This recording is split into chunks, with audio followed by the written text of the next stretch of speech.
Before I continue with the rest of this video, I need to make an announcement.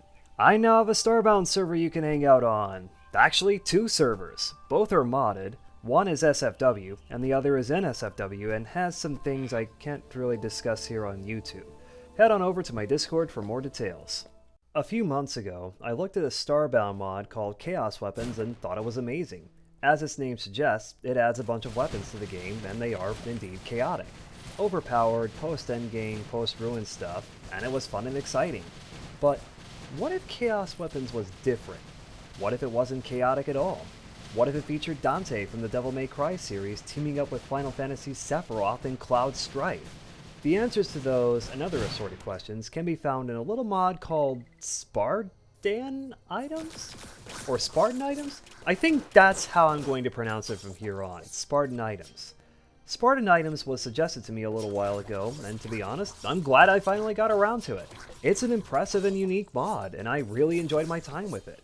Like Chaos Weapons, Spardan Items adds tons of weapons to Starbound, as well as some other neat stuff. Armor sets, new EPPs, and techs. But let's back up for a moment, all the way to the beginning. This mod starts off in the C menu. There, you'll find a new item, the Soulkeeper Hourglass. It only costs 100 pixels to craft, and it's how you can get every tier 1 weapon in this mod. Well, what this mod considers tier 1, to be clear. Everything the Hourglass provides costs a certain amount of pixels. No need to gather a bunch of ores and craft materials for these weapons. You can just buy them from the Hourglass. Not only that, it's where you'll find the mod's main crafting table, the Spardan Forge. I'll talk about that in a bit. I knew I'd love this mod from the moment I started playing with these weapons. On the surface, they seem like basic early game swords, spears, a bow, a big club thing, and so on. Once you start using them though, you'll realize that they're not simply basic weapons, that there's more going on with them than what first impressions might have led you to believe. The demonic katana, for instance, has nothing more than a basic attack. No ult since it's one-handed, but check out its attack animation. At first I thought this had some bugged sprites, but nope, that's how this attack is supposed to look. I know this because you can upgrade the demonic katana and, in fact, every tier 1 weapon. The upgraded katanas you get later on have similar attack animations. Then there's the Oni Club. Again, it seems pretty normal and unassuming at first glance, but awesome. Once I realized that's how the Oni Club is supposed to function. The first time I grabbed it and used it, something felt off. Its attacks, both its normal and its secondary, were way too slow, with a massive delay between hitting the mouse button and the attack actually happening. Immediately, I suspected that another mod I had installed broke the Oni Club.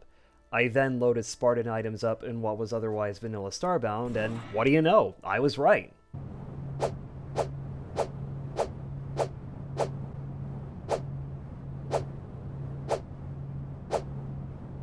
Normally when I record these mod showcases, I have stuff like Frackin' Universe, Arcana, Betabound, and other larger mods installed. I couldn't tell you which mod specifically causes this broken behavior with the Oni Club. And it wasn't the only thing in Spardan Items that can get broken by other mods. That said, there are only 4 or 5 items total that can get broken by other mods, at least from what I noticed. Getting back on track, the only other tier 1 weapons that I think are worth highlighting are the Oni Greatbow and the Oni Slasher. I picked the Oni Slasher because I just really like its ult. Enough said. The Oni Greatbow fires exploding arrows if you time your shots right, and its ult makes you fire 3 flaming arrows into the sky, where they'll arc back down and land in front of you a few seconds later. I'm not saying the rest of the tier 1 weapons, the Dragon Hunting Spear, the Oni Long Spear, the Demonic Sword, and the Ignition Blade are bad, just that there's not much I can say about them. They're still worth getting if only for their upgraded forms. Oh yeah, about that. Here's where the Spardan Forge comes into play. As I mentioned earlier, this is Spardan Items' main crafting table. It's where all of the mod's higher tier weapons, all its armor sets, utility items, techs, and EPPs can be found. Seriously, there is a ton of stuff here, and I know I won't be able to show off absolutely everything in this mod, particularly the armor sets. Though I gotta show you some of these armor pieces' descriptions. This wig's the hairdo of a wacky woohoo pizza man. This wig's the hairdo of someone who's dead weight. This wig apparently has no time for foolishness. Have I mentioned how much I love this mod yet? Anyways, in order to craft these and all the mod's tier 2 items, you'll need soul orbs. Soul orbs can either be found as drops from creatures you've killed, or they can be purchased at the Soul Keeper Hourglass. They also have upgraded forms, Demon Soul Orbs and Elemental Souls, both of which you can craft at the Spardan Forge, and both of which are used to craft more powerful gear. Chances are, you'll wind up with a ton of all of these by the time you finish progressing through the mod. Another set of items you'll need to craft most of the Tier 2 weapons are the Tier 1 weapons they're based on. For example, to craft the Demonic Dai Katana, you need the Demonic Katana, the Dragon Hunting Spear for the Dragon Slayer Spear, and so on. I should point out that you can craft all of the Tier 1 weapons at the Spardan Forge. I don't know, that seems a little redundant to me. Personally, I just buy them from the Hourglass. While many of the Tier 2 weapons are upgrades from the Tier 1 weapons, there are a few that aren't upgrades. I'll discuss some of those first, starting with a shotgun called the Hail to the King. It's about what you'd expect, being more effective at close range and firing a wide spread of flaming projectiles that can bounce all over the place. The Save the Queen, yes, it's actually called the Save the Queen, is a pistol that can fire a charged shot. Even its icon points this out. The Dragon's Crossbow is a crossbow, one that happens to have a flamethrower attached to it. That is awesome. The Bishop and the Rook aren't anything too special, since they're just regular pistols, but what isn't a regular pistol is the Knight. It bills itself as a pistol, but it's actually a grenade launcher that fires glowing red energy bursts. Also, your character twirls it around like a baton after each shot.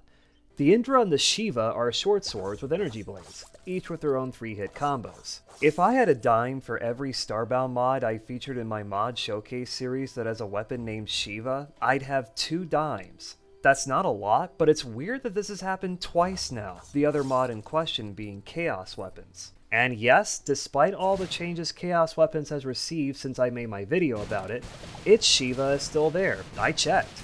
It's not the same as it was a few months ago, but now I'm getting off track. Finally, there's the Onimiko Broom. Yes, a broom. A broom that kills things. A broom that purifies things by setting them on fire with its secondary attack. I'm starting to see a trend here. To get most of these weapons, you'll need to craft their associated armor sets first. And yes, most of these weapons have their own upgraded forms. As for the Tier 2 weapons that are straight upgrades from their Tier 1 counterparts, I don't have that much to say about them other than that.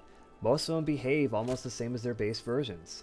Some have shiny new secondary attacks, like the Earthbreaker Maul, the upgraded Oni Club. Stomp the ground, release an energy wave, simple. The Southern Falcon, the upgraded Oni Greatbow, has an ult that fires 5 flaming arrows in a spread towards the mouse cursor. I'm not saying the other Tier 2 weapons aren't fun to play with, just that they don't stand out as much to me. Though, again, they have upgraded versions. I might as well discuss those utility items I mentioned earlier. Get those out of the way. First, Liquid Motivation. You drink it, and a bunch of glowing swords start appearing all around you. They automatically fly in the directions of nearby enemies for a minute. It's also used to craft some higher tier items, and get used to having glowing swords fly in from nothing to stab everything in sight. The Drake Harpoon stuns enemies, while the Gourd Bomb sets them on fire, of course. Finally, the Oni Talisman, which does this. Now onto some of the Tier 3 weapons. Like before, these are upgraded versions of Tier 2 weapons, and you'll need Tier 2 weapons to craft them. Also like before, most of the differences between Tier 2 and Tier 3 weapons come in the form of different secondary attacks and primary attacks that have elemental effects. The Genbu no Hanma secondary gives you a shield that damages enemies. It's another item I noticed that got broken by mod incompatibilities, except the end result this time was its primary attack completely disappearing. Hitting the attack button did nothing. It was weird. As with the Oni Club, loading Spardan items with otherwise vanilla Starbound solved that issue. The Nightmare, like the Knight, fires a glowing red ball of energy, only it flies and bounces around for a few seconds before exploding. That explosion is the only way it deals damage, and you can tell it to explode by hitting the secondary attack button at any time while that projectile is active. The Kingslayer, the upgraded Hails of the King, is still a shotgun. A freaking huge shotgun with a short range attack, one that sends enemies flying. Its secondary is basically a supercharged version of the Hails of the King's primary, complete with knockback. The Vajra Astra, I hope I'm pronouncing that right, is a combined Indra and Shiva, resulting in a double-ended blade that I absolutely love. Its alt fires a group of 5 spikes into the air that arc quickly back to the ground or whatever surface they touch first and explode after a few seconds. Switching gears to the new techs and EPPs for a moment, the new EPPs give you abilities like elemental resistances, higher jumps, that shooting glowy swords thing I mentioned earlier, and energy regeneration boosts. Only one, the Demon Nightwings, gives you breathable air. There's not much to them, but they still look and feel amazing. Same with the new techs, which give you things like damage boosts, mobility bonuses, slow fall, and a flying Nimbus. What I don't love is how that particular tech can get broken by other mods. To use the Nimbus, you hold jump and fly around with WASD, but with my normal set of mods installed, again Fracken, Arcana, Betabound, and so on, that did not work. I couldn't figure out which mod broke it. That aside, many of these techs also drain your hunger meter quickly. Keep that in mind while you use them. And then there's the True Form tech. It shows your true form. That's it. That's all it does.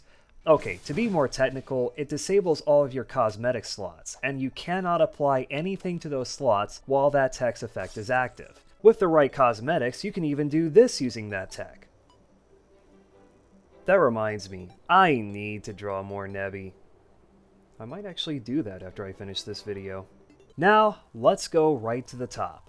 Let's try some of this mod's most powerful and unique weapons. All of these share a common theme. Different attack modes when you hold down either attack button instead of tapping it.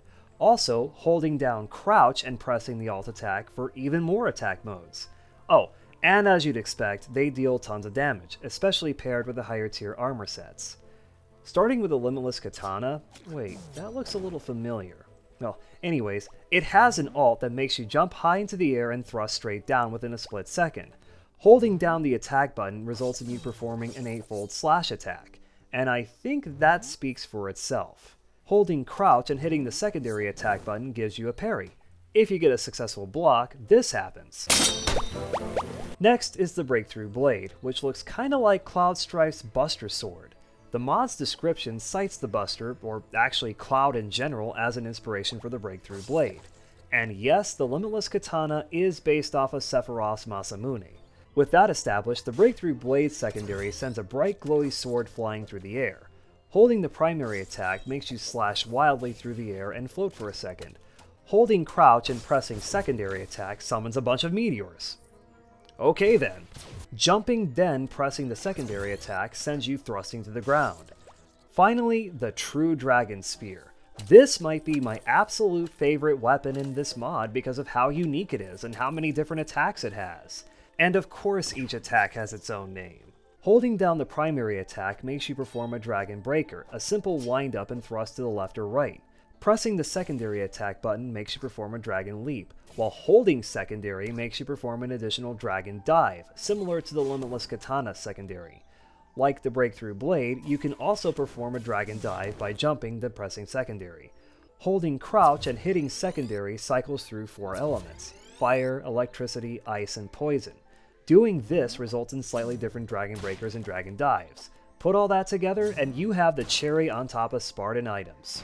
I realize I didn't cover absolutely everything this mod has to offer, but to be honest, I don't care. Spardan Items is a great Starbound mod, and I'm glad I got around to playing it. Tons of fun and unique weapons that feel amazing, with a little something for everything between the early game and late game. And there's even some neat stuff like EPPs and techs. I didn't talk about those much, but it's little things like those that made this mod worthwhile for me. Those extra little steps that made it stand out.